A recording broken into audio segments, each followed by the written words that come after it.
subscribe and hit the bell. Gliding along a narrow park alley, I felt my invisible shadow.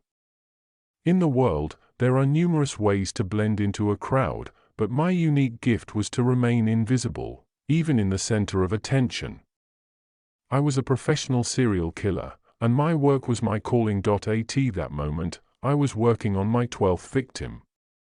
For me, each murder was an art, and I meticulously prepared every detail. My victim was my canvas, and I was an artist in the world of death. My victims were not random people. I chose them carefully, and my method improved over the years. But this 12th woman was something special. I couldn't shake the feeling that something would change this time. The evening was approaching, and I knew my performance was nearly ready for its conclusion.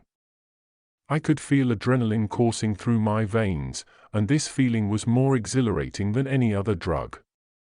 Soon, it would all be over, and I would become invisible once again. The next stage of my macabre work was crucial. My 12th victim was different from all the previous ones. She was smarter, more cautious, and I felt that this huntress would be the most challenging to ensnare. I had been observing her for several days, studying her habits, schedule, and the places she frequented.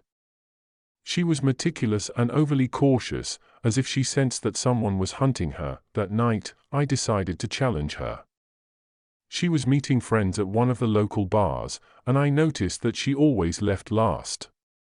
It was there that I chose to approach her. She sat at the bar, holding a glass of wine.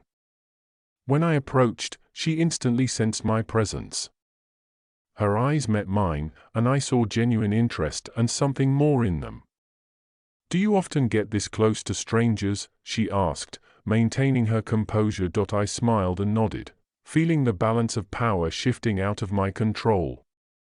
The turn of events that unfolded in my life was more unexpected than I could have ever imagined. As a professional killer, I always kept my emotions under strict control. But what was happening now was incredible. As I continued talking to this woman, I began to understand that she was not as simple as my previous victims. Her wit, determination, and ability to see through my tricks amazed me. And as soon as she mentioned that she was a police officer, my heart slowed its pace. I couldn't believe what was happening with this woman. I, a person specializing in ending lives, found myself in an indescribable paradox.